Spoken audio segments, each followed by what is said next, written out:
Hey there, folks. My name is Brock Chart, and we're back at you with another tutorial. This one is Only One from Five Finger Rock Book 2. And yeah, I really like this piece. A little background about this one. It's definitely based off of some bands that I really admire, like early Coldplay and Snow Patrol, maybe a little bit of The Fray in there too. And I really love using drones. And thought it would be kind of cool to write a piece that's really the feature of the tune. And what I mean by a drone is it's just kind of a held, sustained kind of note throughout the whole thing, and everything else kind of circles around it. And this one is a little bit different because a lot of people use drones. There's a lot of drones, particularly like in Indian music, and it's very low. It's kind of one of the lower octaves that you typically hear it, and then people sing over it or improvise over to it, or whatever.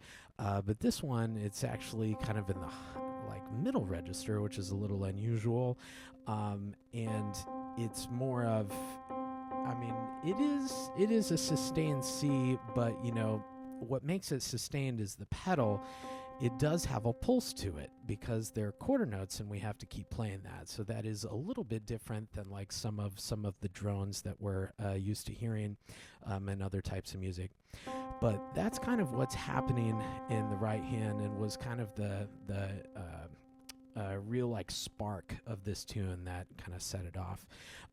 The left hand has the melody. It's a left hand feature. And so the tricky thing with this is, how do we kind of keep this drone going, but almost have it like in the background where you don't even notice it, and where this left hand is really melodic and really lyrical at the same time. And so it's a great piece for hand balance. So yeah, but that's a little bit background about the piece. It's kind of about drones, and definitely like a left-hand feature. And yeah, check out some of those bands, especially Snow Patrol. A couple of their tunes, maybe like somebody, their electric guitar player might be doing kind of a repetitive, quarter note line, similar to what the right hand has here.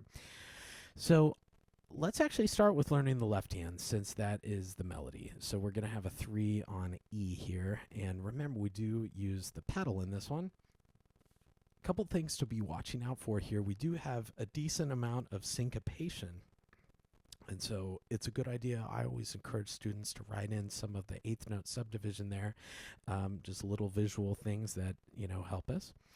And so let's try that. Left hand, 3, 1, 2, 3, 4, 1, 2, and 3, and 4, 1, 2, and 3, and 4, and. So let's look at measure 3. That is a rhythm that we're going to be seeing all over the place in this tune, and it's pretty common to see it in the jazz world, but it might be a little bit tricky for some students. And so if we break it down, we have a beat 1 in measure 3.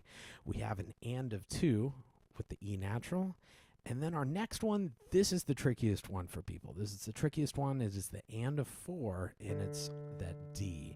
So I would encourage drumming or clapping or singing or whatever, but any way you want to do it, I would encourage you to say the eighth note subdivision out loud. And so let's try that together, just like clapping and counting. Just measure 3, nice and slow. 3, 4, 1 and 2 and 3 and 4 and. So a lot of people will want to put that and a 4 on beat 4, but it's just a tiny bit later. And so when we do that, and 3 and 4, 1, 2, and 3 and 4, and. So it's just a little bit later, but be watching out for that. That might be a great note to circle there. I would really encourage on this one because your right hand, I mean, yes, it's important, sure, but it's more of like a metronome and a drone. And so you don't really need it for the harmonies. And so when you're practicing, and so if you want to specifically just focus on hand balance on this and just kind of getting used to the coordination here, I always recommend drumming one hand while playing the other. And so this is a great piece to be doing. You know, your right hand's just pretty much a metronome, right? And so when you're doing it, just make sure you give yourself a good count off. 2, 3, 1, 2, 3, 4, 1, 2, and 3, and 4, 1, 2, and 3, 4, and 2, 3. But I really, really love this approach. It takes the notes out of the equation and to where you're really just focusing on hand balance, or I'm sorry, on the notes, on great time rhythms, and really, really focusing on hand coordination there, which is a big one. And then we are doing kind of a repeated phrase here. Only one. Be careful about the pedal there, like right in measure 3. Whenever we have that descending stepwise thing, it pops up again in measure 8. We're going to pedal each one of those F, E, D. So this is a great thing to kind of focus on those quick pedaling motions. Let's see. Oh, yeah. I always like to add in like a couple of optional things that, you know, you guys might like to try. It's pretty fun. So there's this accented dotted half note right in measure 6, right on beat 2. And if you can reach it, it could be a great sound just to like play that super low C instead of this C. So it's going to sound great either way, but yeah, I always like to share just like a couple of optional tweaks you can make to, make the tune a little bit more your own, or, you know, different things to try out. So it kind of goes with the same idea for the first 3 lines. And then the right hand does have its first moment of melody here, right in measure 10. So it's almost like a little question and answer phrase there. So let's try measure 7. 3 and 4, only 1, 2, 3, 4, 1, 2, 3, and 4. And so be careful about that because it kind of sneaks up on you a little bit. 2, 3, 4, 1, 2, 3, and 4, 1. And we do see the B there in measure 5, but I really think, and the slur is notated correctly there, I really think that the melody happens on beat 2. I really think that the B right on measure 10 is more of like our drone harmony. 2, 3, and 4. Now it's more of a minor sound here, so your left hand is going to come up to A and E on a nice fit there. 2, 3, and 4, 1, and then your left hand's going to move back to our C position, but we're going to stretch over into a 4 there. But it's the exact same rhythm and kind of shape that we've seen, right in the starting melody there. So this is measure 11. 2, 3, 4, 1, 2, and 3, and 4 over. And then we're going to change, and we've got a little crescendo. And, if you want to hit that lower octave, that's cool. If not, that's cool too. And we've seen this before too. And this is kind of a throwback, that little right hand thing, that F, F, E, C, C. That's, kind of a callback to measure 10. This is definitely the coolest part of the song, I think, is measure 21. And the dynamics have been building up until this. And this is really like where things start happening. This is kind of the chorus. And so let me play that for you a little bit, and then we can kind of go back and talk about it. So this is measure 20.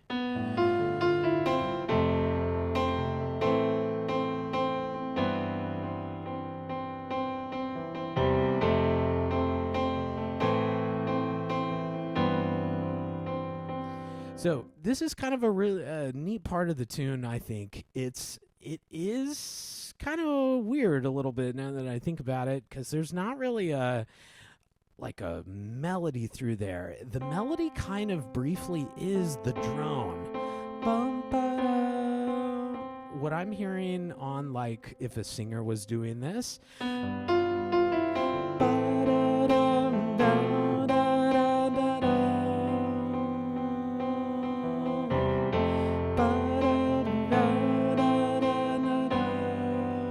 so that drone that we've been hearing the whole piece actually becomes a part of the melody, but it's a little bit different because it's that drone is still there as the drone. And then, there's moments like measure 22 on the and of 4 where we hit that and of 4, which is where I think, maybe the singer would just hold that B while the drone keeps going. So it's almost playing like a dual role here. But I would pay special attention to the accents in this one. So that 1, 2, 3, 4, and 2, 3, 4, and 2, 3, 4, 1, 2, and 4, and 2, 3, 4, and. So a lot of syncopation here. And so I would just go really, really slowly. Drumming is a great thing to do here. It's also a great thing just to practice like hands alone during this section. Left hand can be great too, because we are doing more chordal stuff, which is a little bit different. So that would be 1, 2, 3, and 4, and 2, 3, and 4, and 2, 3, 4, 1, 2, 3, and 4. Yep. And so we're all, we're jumping a little bit, but not too much. And it can be good too, just to get rid of the quarter notes and just do the hits. And what I mean by that are like where the hands line up together for a big chord. And so that would be 1, 2, 3, and 4, and 2, 3, and 4, and 2, 3, 4, 1, 2, and 4, and notice that I'm counting out loud to myself, and I know it seems silly, but this is really how I play. Like even in a performance setting, I'm just like mumbling to myself during the show. And usually there's not a microphone in my face so the audience can't hear. And it's totally fine, If it helps me perform, I'm going to do it. Why not? So, and it helps me personally, and it's something that I encourage all of my students to do. It's almost like being your own coach, So when you're playing piano, you got lots of stuff happening. You got to juggle your right hand, your left hand, your feet, you're counting, all that stuff. And so I think it just helps me focus a little bit more if I'm able to say it out loud. But yeah, that's kind of the chorus. Be careful about all of those hits that we just talked about there on beat 1, the and of 4, and of 4. Those are pedaled too. And so that would be a great thing just to do 3, 4, 3, up, down, 2, 3, 4, 1, 2, 3. But make sure that each of those chords there is really pure. And so when you repedal, you should only hear those sonorities there. Good. So that's kind of the chorus. And then it kind of is the same thing, but check out right in 27. It's our, drone C's, but we have this right hand thing coming up, that F, F, E, C thing. So I'm going to do like a 3, 2. So it's still on C, but it's just kind of a easier way of changing hand positions.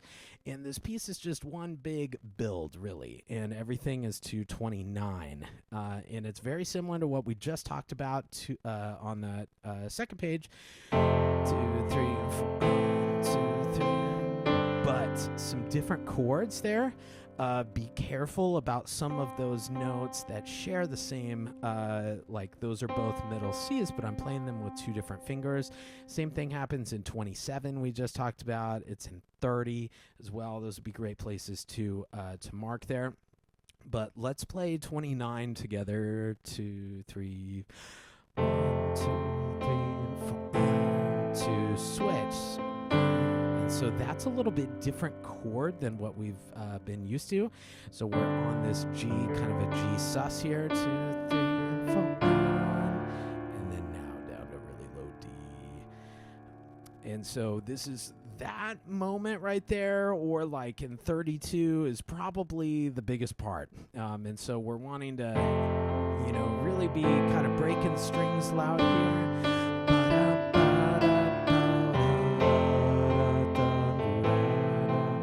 And then really soft here. 3, 4, 1, 2, and then it would repeat. Let's talk about the melody a little bit, starting in like 31 through 32. So that's one of my favorite parts, and it is a little trickier to play because the melody is all offbeats. Every single thing is an offbeat there. So the tendency for most students, and honestly myself, whenever I have like a line like this where everything's an offbeat, is to rush. And so this would be a great thing just to slow things down and really focus on great time, even just like clapping and taking the notes out of the equation. So let's try that. Let's pick it up in measure 30, starting on beat 2, and we're going to sing together and we're going to clap. 2, 3, 4, 1, 2, 3, 4, and 2, 3, and 4, and 2, and 4, and. So that all of those offbeats,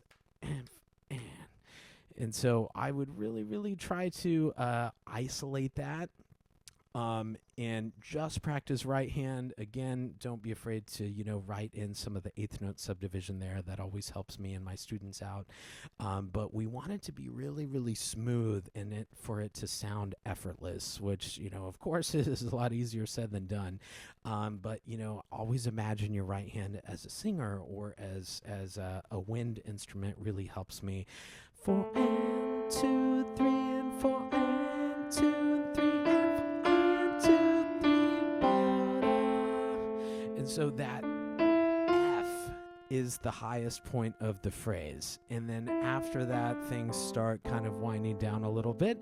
So when you're crescendoing there, you want to kind of time that so that F right there, that and a 4 in 31 is our peak. That is the highest part of the phrase. But yeah, and then we have this subito mezzo piano, right, going into 35. So, and then it kind of, we repeat the whole thing again. It would be cool, I've talked about those little moments that you can kind of add some optional stuff like that lower C, specifically talking about like measure 6 or whenever that pops up. So, maybe the first time through, maybe you play as written, and maybe the second time through, you can add in those lower notes. So, but yeah, I think that'll wrap it up for only one. But yeah, thank you so much for tuning in, and I hope you enjoy the piece, and I hope this video helped you learn it. So thank you. I'll see you in the next one.